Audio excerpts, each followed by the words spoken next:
Hi friends, నేను ఇప్పుడు ఎండి చేపలు, చిక్కుడుకాయ, టమాటా చేస్తానని వేస్తే ఒక వంకాయ కూడా వేస్తాను. చాలా టేస్ట్గా ఉంటుంది. నాటు చిక్కుడుకాయలు అనమాట ఇది. సావడాయి చేపలు వేసి చేస్తాను. ఎలా చేపిస్తానో అంత ప్రాసెస్ అంతా మీకు చూపిస్తాను. ముందు కట్ చేసుకుంటున్నాను. చిక్కుడుకాయ ముక్కలుగా చేయనండి, ఇలా పీస్ తీసేసి లోన పుచ్చులు ఉన్నాయో లేదో చూసి ఇలా వేస్తానన్నమాట. ఇలా వేసేసుకోవాలి. చిక్కుడుకాయలు, దోర టమాటాలు అండి, 2 టమాటాలు, 2 ఉల్లిపాయలు, 4 పచ్చిమిరపకాయలు, సావడాయిలు అనమాట, సప్పుడు సావడాయిలు. ఇవి 3 చేపలు తీసుకొని శుభ్రంగా కడిగి పక్కన పెట్టుకున్నా. అలాగే చింతపండు, ఒక నిమ్మకాయ సైజ్ అంతా కర్రీ చేయడానికి గిన్నె పెట్టుకున్నాను. ఆయిల్ పోసుకున్నానండి, ఒక చిన్న కప్పు అనుకోండి ఆయిల్ పోసాను. ఆయిల్ హీట్ అక్కనివ్వాలి. ఆయిల్ కాగిపోయింది. ఇప్పుడు ఎండు చేపలు వేసుకోవాలి.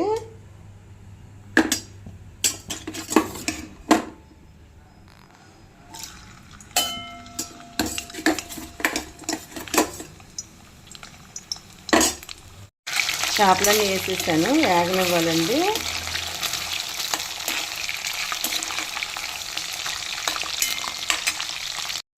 చేపలు వేగిపోయినాయండి, అన్నీ ఒక బౌల్లోకి తీసేసుకోవాలి.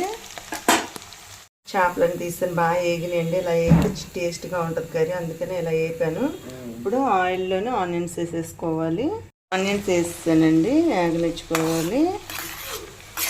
మా అత్తగారు అయితే అన్నీ కలిపి పెట్టేస్తారనమాట. ఎండు చేపలు ఒకటే వేపి వెజిటేబుల్స్, కారం, ఉప్పు, పసుపు అన్నీ కలిపి వేసేసేవాళ్ళు. నేనైతే కొంచెం వేగనిస్తాను. వేగిపోయిందండి, ఈ మాత్రం వేగితే సరిపోతుంది. ఇప్పుడు చిక్కుడుకాయ, టమాటా, ఒక వంకాయ కూడా కోసేస్తాను, చాలా టేస్టీగా ఉంటుంది. ఇవి నాటు చిక్కుడుకాయలు.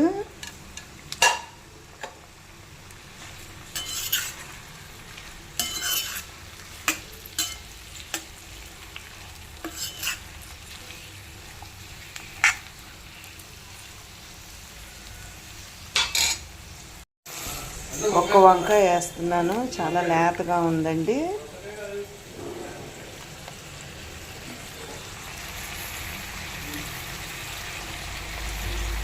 సాల్ట్ వేసుకోవాలి.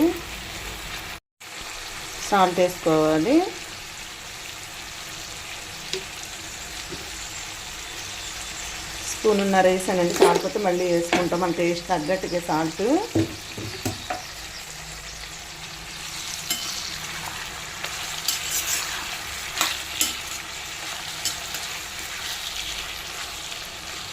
మీడియంలో పెట్టుకొని ఒక 5 మినిట్స్ మగ్గనిచ్చుకోవాలి. బాగా మగ్గిపోయిందండి, ఆయిల్ తేలుతుంది చూసారా. ఇప్పుడు కారం, పసుపు వేసుకోవాలి. అన్నీ లేతగా ఉన్నాయి కదా, వంకాయ కూడా బాగానే కుక్ అయిపోయింది. పసుపు వేసుకోవాలి. పసుపు 1/2 టేబుల్ స్పూన్ వేసాను.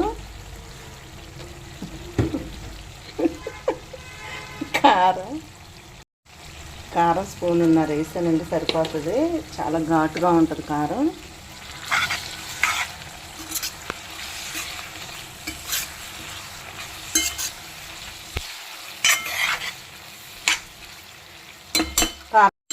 చేపలు యాడ్ చేసేయాలండి ఇందులోకి. చేపలు కలుపు బాగా.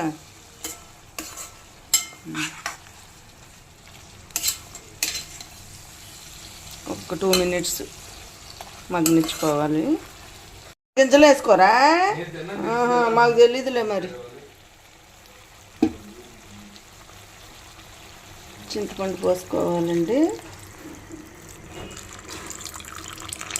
కర్రీకి సరిపోయినంత. శుభ్రంగా చింతపండు అంతా గుజ్జు తీసుకొని పక్కన పెట్టుకున్నాను అనమాట.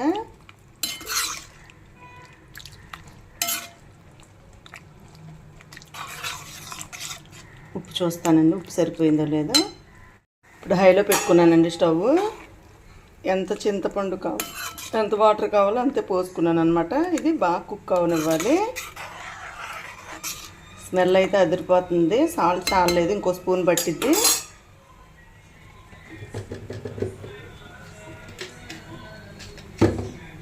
వేడి వేడి అన్నంలోకి వేసుకొని తింటే, రాగి సంగటిలోకి వేసుకొని తింటే చాలా బాగుంటుంది.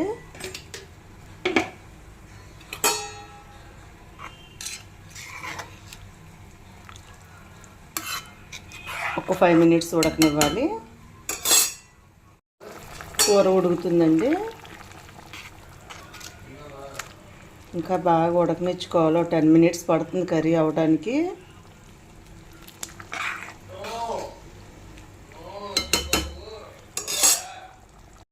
కరివేపాకు 2 రెబ్బలు వేయాలండి. ఎందుకు చెయ్యట్టు పెడుతుందిలే.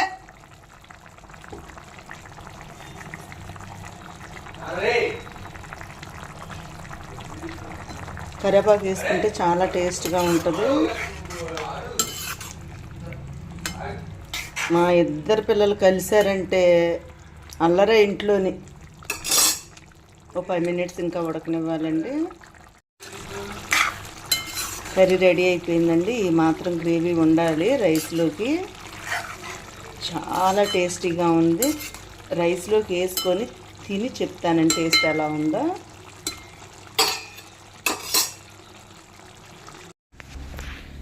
కర్రీ చాలా టేస్టీగా ఉందండి. వేడి వేడి అన్నం వేసుకొని టేస్ట్ చూస్తున్నాను.